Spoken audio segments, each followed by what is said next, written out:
Yo, mind reader wannabes. Did your last attempt at telepathy leave you with awkward stares and a ringing silence? Fear not, fellow social sorcerers, because today we're diving into the forbidden vault of dark psychology, the secret science of bending minds without breaking the law, probably. Remember that video where we turned your crush into a lovesick puppy? Well, consider this its equally thrilling sequel. Buckle up, Buttercup, because we're about to become human whisperers. Trick number 1.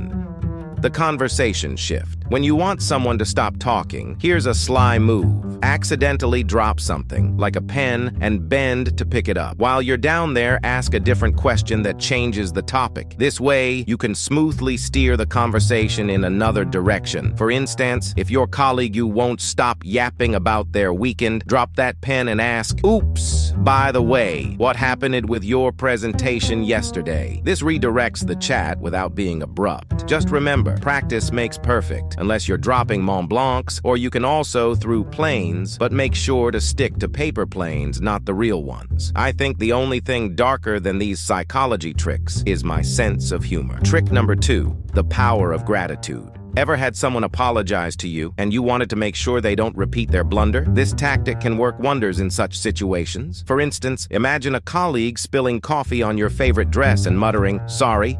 Now, instead of brushing it off with a casual, "No problem," you say, "Thank you for apologizing. I appreciate it." This might sound counterintuitive, but here's the psychology behind it. By expressing gratitude, you subtly reinforce the idea that they shouldn't make the same mistake again. You're acknowledging their apology and implying that their act of apologizing is commendable. This can create a sense of responsibility in the other person's mind, making them less likely to repeat the error in the future. Trick number 3. Sharing secrets. If you're aiming to get someone to confide in you, try sharing a secret, even a fake one, about yourself. Make sure to emphasize how confidential it is. For instance, you might say, "I've never told anyone this before," but then reveal a personal anecdote and conclude with, "So please don't mention it to anyone." This subtle maneuver works because it makes the other person feel special and chosen. They believe you trust them more than others and are more likely to reciprocate by sharing their own secrets with you. It's a psychological quid pro quo. You give a secret, and they feel compelled to do the same. Soon you'll be swimming in secrets deeper than the Mariana Trench, and I am not responsible for any marriages, divorces, or cult followings resulting from the misuse of this trick. Trick number 4, the power of compliments.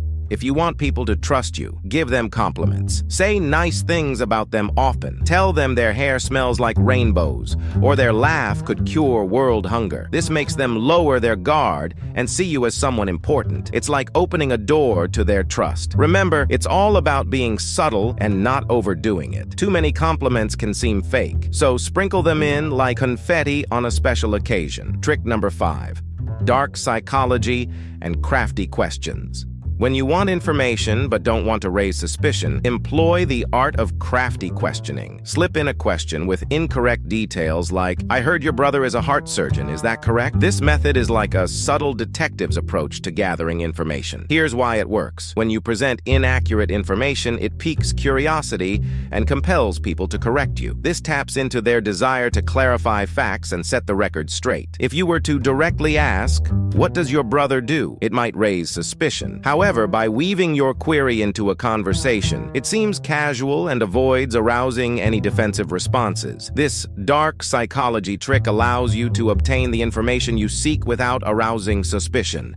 People are often more forthcoming when they believe they are merely correcting an innocent mistake. If these tricks don't work, blame it on Mercury being in retrograde or maybe just your awkward charm. Trick number 6, the charm of innocence in psychology. If you want people to feel comfortable around you and trust you, act like you don't know much. Don't reveal your smarts or brag about your achievements. Just play it cool and innocent. Why does this work? When you act like you're not a know-it-all, people tend to feel more relaxed in your company. They won't see you as a threat, and they'll be more open to sharing things with you. It's like giving them the stage, and they'll appreciate it. Remember, with great power comes great responsibility. Use these tricks for good, like getting an extra slice of pizza at a party, or convincing your roommate to do the dishes for once. Trick number 7, emotion control. Don't show too much emotion. If you're super happy or super mad all the time, it makes you look vulnerable, and when others spot your weaknesses, they might use them against you. So keep your feelings in check and you'll appear more in control. Keep your emotions under wraps like a government conspiracy. A poker face says, "I know something you don't, and trust me, people will be dying to figure it out." So there you have it, folks. 7 dark psychology tricks that'll have you reading minds like a pro, or at least getting a pretty good idea of what's going on in there. Remember, with great power comes great responsibility, so use these ethically like a superhero with a therapist. And hey, if you're craving more mind-bending shenanigans, go check out my previous video, 12 dark psychology tricks to make your crush obsessed with you. It's like this video, but with more awkward high school dances and questionable love spells. Until next time, stay sneaky, stay curious, and stay out of trouble.